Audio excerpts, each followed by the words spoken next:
this.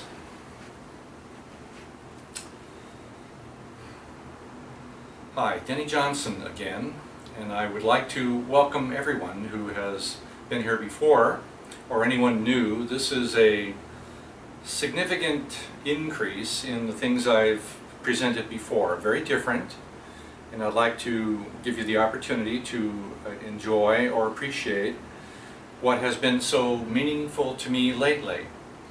One of the things I've been examining is the nature of the soul as it relates to a pre-incarnation, what I would call the pristine soul, versus the difference in that soul as it goes through the experience of incarnation. And for me, the structure of the iris represents or reflects some of the soul's entry into the spirit body and into the material body. So I'm going to show you what that looks like relative to the iris, and then get to a specific region that relates to a time period between 0 and 3 months of gestation as the primary time when the soul enters in from the pristine state into the new spiritual body and material body. In a way, it looks a little bit like this. This is an iris, obviously. Sometimes the unobstructed iris, or the pre-incarnation iris, I look at this like a unobstructed, pristine soul. Then through the process of incarnation, we produce a spiritual body and a material body, and then there's a sequence of events and processes that occur as a result of this entry.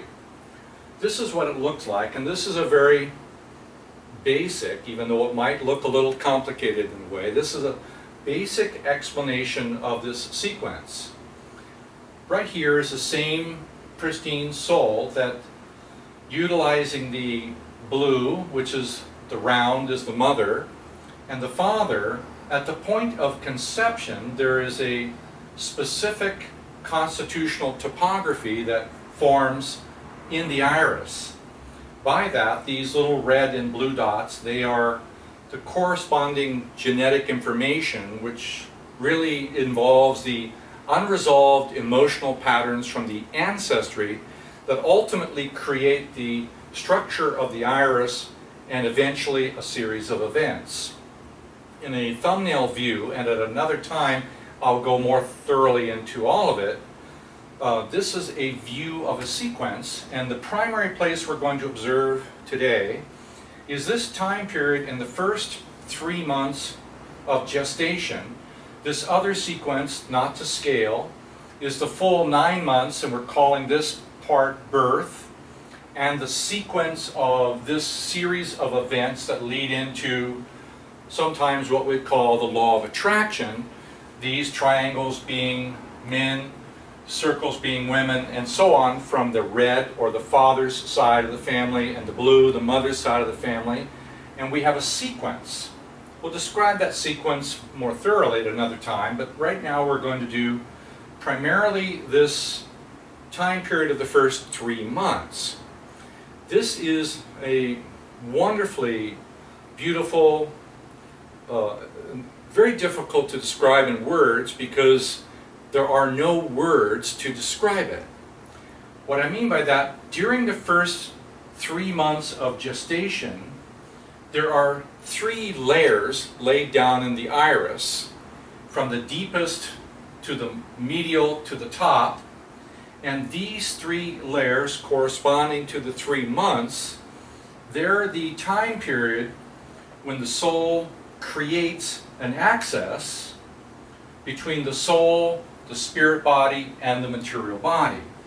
Why this is so important is that during this 3 months, none of the commonly understood senses are available. So there's no eyesight, or hearing, or sound, or smell, or taste, touch. None of these senses are active or complete. Yes, they're being constructed, but they're not operational during those first 3 months. It is debatable when certain ones of these senses come online. Perhaps the earliest ones that I'm aware of, the sense of touch, seems to be one of the deepest, then followed by the sense of sound. Later on, the other ones that do not become really engaged, like the sense of sight, until after birth. The sense of sight is not even completely formed until the age of 7, thereabouts. So during this time period, the senses come in after 3 months and are now much more active after birth, and they now contribute far more reactive response according to the programming given this soul at conception. This programming is a series of reactive impulses based on fear given to it by the mother and the father.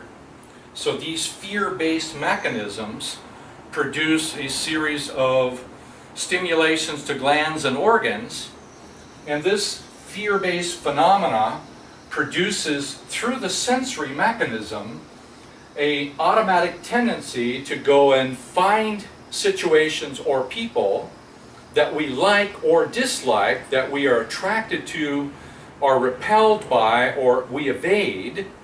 And so we have a sequence of circumstances and people that we like or dislike, marry or divorce or have kids with, and so on, everything we might recognize as life. But these are all scripted in a sequence of the family tree, all of that going back to the original experience of the soul. So most therapeutic functions, they have a tendency to use vibrational medicines, and there are many, or mentally oriented tools such as imagery, breath control, imagination, psychotherapy, or they use biochemical or physical therapies, and none of these therapies actually reach the original time when the soul's access was actually instituted. So this time period between 0 and 3 months is a place, according to my own experience, for a little while, and I've been only practicing this for 4 months. What am I practicing? I'm practicing how to reach this particular place of the pristine soul that does not incorporate anything associated with the senses and or the mind, which, by the way, includes words, thoughts, images, or meditation, or music, or postures, or breath control, anything that we would commonly believe that we can access the soul through modification or control of our sensory or mental phenomena. The soul can operate through all of the senses and beyond, but none of the senses can actually access the soul. So that the only real experience of accessing the soul has to do with, so far, what I can perceive is a sincere desire to feel the soul. If there is no sincere desire to feel the soul, then the first element of the ability to be able to access it is not in place, and the access is denied. The other part of this is the recognition that no thought or image can achieve this link or experience of the soul. So the other part of it is the feeling of something that is wordless and does not use the mind, uses no senses. So how can we develop the ability to feel the soul when its only element is primarily through desire and the experience of sincere feeling? This is something I'm still exploring, so I'm putting it out to you to let you know what I'm experimenting with. And along the way of practicing this, something came as a gift, interesting enough, during the practice of this that really increase my capacity to feel it, and I'm going to show you what that is. This is a picture of a miscarried fetus that was miscarried between 12 and 13 weeks of gestation. So my offer to you on this is to recognize that this, if you can see it closely, has all of the elements of the human body. It has the eyes and ears and fingers and toes are there as well. And all of the elements of what my soul is feeling like, and even literally the size of this, would fit into the palm of your hand. This just happened to be provided to me by a dear friend who, between 12 and 13 weeks, actually went into a miscarriage process in the bathroom alone, quite emotional, expels this dead fetus, and goes through a quite emotional experience, and then photographs this. This is Charlie. So when this arrived, it gave me more of a genuine tactile sense of being emotionally related to this person's feelings going through the process of miscarrying a child alone, and then the feeling of holding Charlie in your own hand, and the feeling of what it would feel like at this very dear stage of my own existence. So what would it feel like to be this size? Now, this is not an exercise designed to guide you into your past, but rather it is an exercise to invite you to consider that in your past, a gateway or place was created.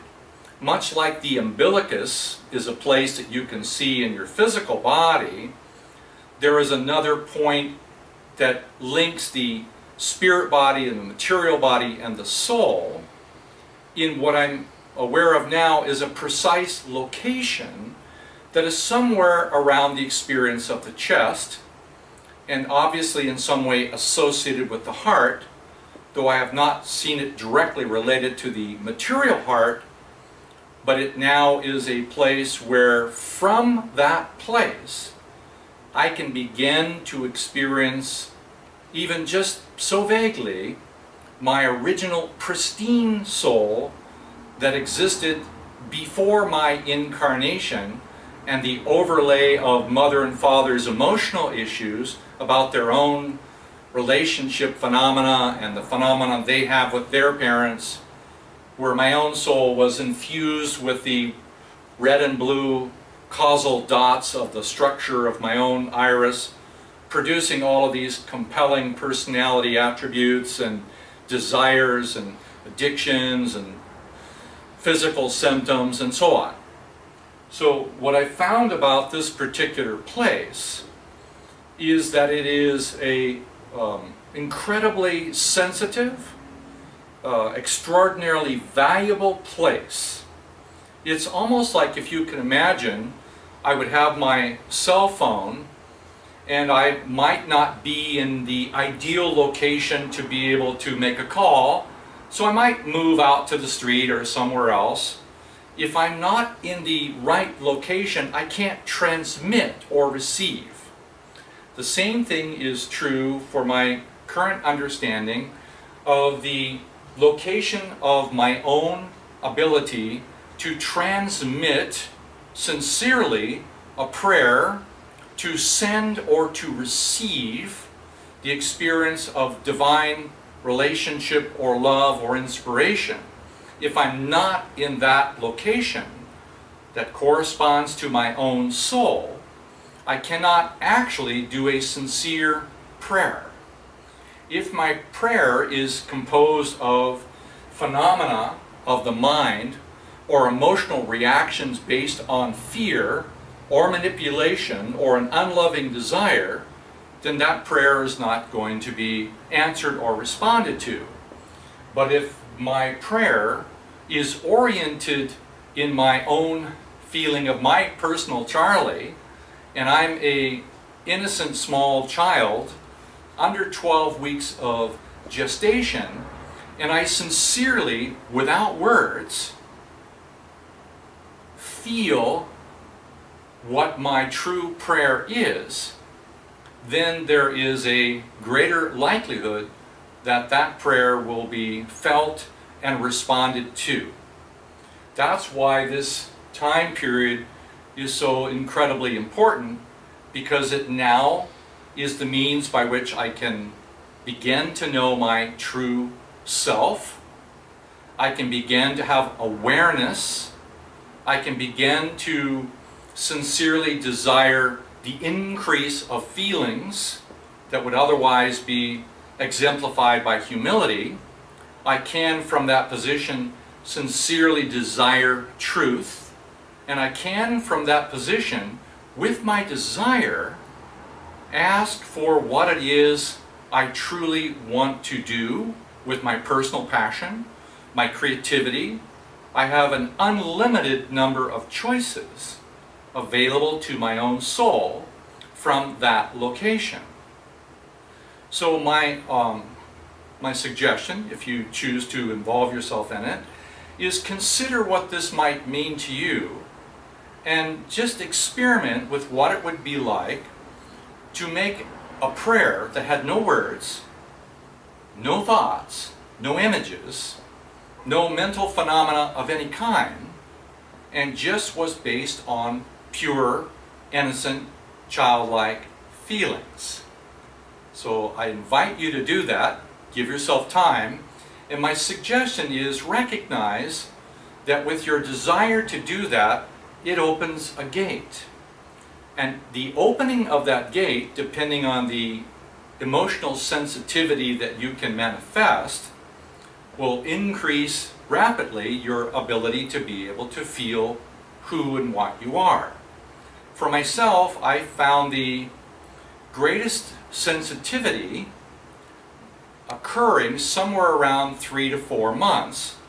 And I'm not going to tell you what my experiences personally have been, other than to say that they're quite sensitive. I want you to have the opportunity to be able to have your own. At another time, I will take this experience and relate it to the individual functions of the iris, including what part of the family tree has contributed each part of the iris. That's a whole other story of how the iris is formed, where the mother and father exist, and their relationship to mother and father and grandparent. Those are all very useful. But the most useful part is to start at the beginning, which is the access to the entry of one's own soul. This is why Charlie is here, to give you the opportunity to feel it. So, there you have it. There's the opportunity to enter into that personal experience of what that might feel like. I'll come back at another time. Some of you can share with anyone on the Facebook group, the Red International Facebook group. You can share your own experiences as they come to you, and others can follow along either by observation or their own practice, and we can all have a different view or experience of what that might feel like. So until we meet again, have a great day.